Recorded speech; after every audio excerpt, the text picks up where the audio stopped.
അസ്സലാമു അലൈക്കും വറഹ്മത്തുള്ളാഹി. ഞാൻ എൻ്റെ വിദ്യാർത്ഥികളോട് ഇടയ്ക്കിടെ ചോദിക്കാറുണ്ട്, നിങ്ങൾക്ക് ഓർമ്മശക്തി ഉണ്ടോ എന്ന് ചോദിക്കും. അപ്പോൾ അവർ 90% കുട്ടികളും പറഞ്ഞത്, ഇല്ല ഉസ്താദേ, ഞങ്ങൾക്ക് ഓർമ്മശക്തി വല്ലാത്ത കുറവാണ്, എത്ര പഠിച്ചാലും ഓർമ്മയിൽ നിൽക്കാറില്ല, പൊതുവെ ഓർമ്മശക്തി കുറവാണെന്നാണ് പറയുന്നത്. എങ്ങനെയാണ് ഇങ്ങനെയൊരു തെറ്റായ ധാരണയിലേക്ക് ഈ മക്കൾ എത്തിപ്പെട്ടത് എന്ന് നമ്മൾ ചിന്തിക്കുമ്പോൾ,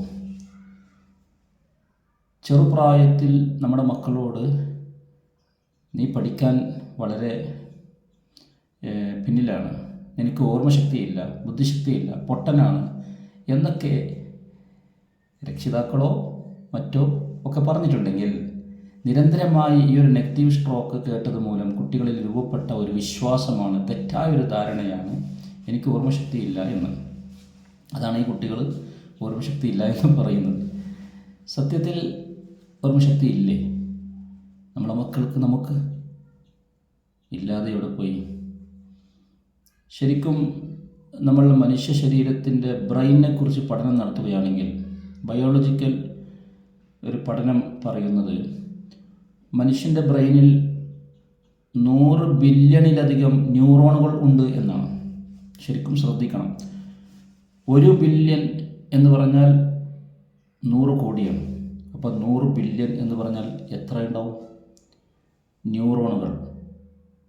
അത്രത്തോളം ന്യൂറോണുകളുണ്ട് എന്ന് പറയുന്നു. അതിൽ ഒരു ന്യൂറോണിൻ്റെ കപ്പാസിറ്റി എന്ന് പറഞ്ഞാൽ, സാധാരണ നമ്മൾ ഇന്ന് ഉപയോഗിക്കുന്ന കമ്പ്യൂട്ടർ ഉണ്ടല്ലോ, 5 GB 100 മെമ്മറി കപ്പാസിറ്റിയാണ് സാധാരണ നമ്മുടെ കമ്പ്യൂട്ടറിൻ്റെത്. അതിലും പവർഫുള്ളാണ് സൂപ്പർ കമ്പ്യൂട്ടർ എന്ന് പറഞ്ഞാൽ ശാസ്ത്രജ്ഞന്മാരൊക്കെ ഉപയോഗിക്കുന്ന കമ്പ്യൂട്ടർ. എത്ര മെമ്മറി കപ്പാസിറ്റി ഉണ്ട് അതിന്? എന്നാൽ ഇതിനെയൊക്കെ മറികടക്കുന്ന മെമ്മറി കപ്പാസിറ്റിയും പവറും ഉള്ളതാണ് ഒരൊറ്റ ന്യൂറോൺ. അങ്ങനെയുള്ള 100 ബില്യൺ ന്യൂറോണുകളാണ് നമ്മുടെ തലച്ചോറിൽ സൃഷ്ടാവായ അള്ളാഹു വെച്ചിട്ടുള്ളത്. അപ്പോൾ എത്രത്തോളം ഓർമ്മശക്തി നമുക്കുണ്ടാകും? എവിടെ പോയി നമ്മുടെ ഓർമ്മശക്തിയെല്ലാം? ഈ പറഞ്ഞതുപോലെ നിരന്തരമായി കേട്ടുകൊണ്ടിരിക്കുന്ന നെഗറ്റീവായിരിക്കുന്ന കമൻറ്റുകളും സ്ട്രോക്കുകളും തോട്ട്സുകളുമെല്ലാം നമ്മുടെ മൈൻഡിൽ റെക്കോർഡാവുകയും, എനിക്ക് ഓർമ്മശക്തിയില്ല, ഞാൻ പഠനത്തിൽ പിന്നോക്കമാണ് എന്ന് നമ്മൾ അറിയാതെ വിശ്വസിച്ചു പോവുകയും ചെയ്തു എന്നതാണ്. ഓർക്കുക, നമുക്ക് നമ്മുടെ കുട്ടിയെ വാക്കിലൂടെ വളർത്താനും വാക്കിലൂടെ തന്നെ തളർത്താനും കഴിയും. അതാണ് ഈ കാണുന്നത്. അപ്പോൾ ഓർമ്മശക്തി ഇല്ല എന്നുള്ളത് തെറ്റായൊരു ധാരണയാണ്. ലോകപ്രശസ്ത ശാസ്ത്രജ്ഞനായിരിക്കുന്ന ആൽബർട്ട് ഐൻസ്റ്റീൻ അദ്ദേഹത്തിൻ്റെ തലച്ചോറിൻ്റെ 10% മാത്രമേ ഉപയോഗിച്ചിട്ടുള്ളൂ എന്നാണ് പുതിയ ഗവേഷണം. അതിലാണ് ഈ അത്ഭുതാവഹമായിരിക്കുന്ന കണ്ടുപിടുത്തങ്ങളൊക്കെ ലോകത്തിന് അദ്ദേഹം സമ്മാനിച്ചിട്ടുള്ളത്. 90% ഉപയോഗിച്ചിട്ടില്ല. അപ്പോൾ നമ്മൾ നമ്മുടെ ബുദ്ധിയെ എത്രമാത്രം ഉപയോഗിച്ചിട്ടുണ്ടാവും? അതുകൊണ്ട് കൃത്യമായി നമ്മുടെ ബ്രെയിനിനെ ഉപയോഗിക്കുക. നമുക്ക് നല്ല ഓർമ്മശക്തിയുണ്ട്.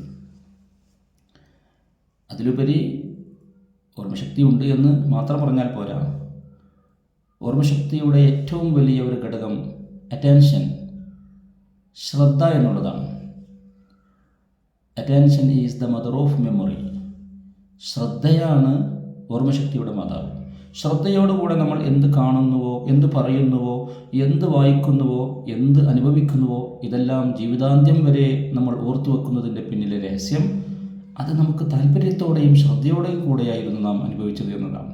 ഇതുപോലെ അലസമായി നമ്മൾ പഠിച്ചാൽ, ശ്രദ്ധയില്ലാതെ നമ്മൾ എഴുതിയാൽ, പഠിച്ചാൽ തീർച്ചയായും അത് ഓർമ്മയിൽ നിൽക്കണമെന്നില്ല. പഠിക്കുന്നത് കൃത്യമായി ശ്രദ്ധയോടുകൂടെ പഠിക്കുക. തീർച്ചയായും നമുക്ക് ഓർമ്മയിൽ അത് നിൽക്കും. ഓർമ്മശക്തി നമുക്ക് ഉണ്ട്.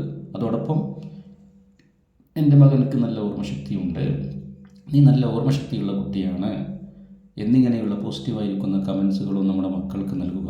അതോടൊപ്പം 5 സമയം നിർബന്ധ പ്രാർത്ഥനയായ നമസ്കാരങ്ങൾക്ക് ശേഷം വലത് കൈ ഇടത് നെഞ്ചിൽ വെച്ചുകൊണ്ട് അലം നശ്റഹ് സൂറത്ത് 3 പ്രാവശ്യം ഓതി, റബ്ബി ഇശ്റഹ് ലി സ്വദ്രി വയസ്സിർ ലി അംരി വഹ്ലുൽ ഉഖ്ദത മിൻ ലിസാനി യഫ്ഖഹു ഖൗലി എന്നതും മന്ത്രിച്ച് നെഞ്ചിലേക്ക് ഊതുന്നതും ഓർമ്മശക്തിയും മനസ്സിൻ്റെ ധൈര്യവും സ്ഥൈര്യവും വീണ്ടെടുക്കാൻ വലിയ ഫലപ്പെട്ട ആത്മീയ സിദ്ധൌഷധമാണെന്ന് മഹത്തുക്കൾ പറഞ്ഞിട്ടുണ്ട്. അള്ളാഹു അനുഗ്രഹിക്കട്ടെ. അസ്സലാമു അലൈക്കും വറഹ്മത്തുള്ളാഹി.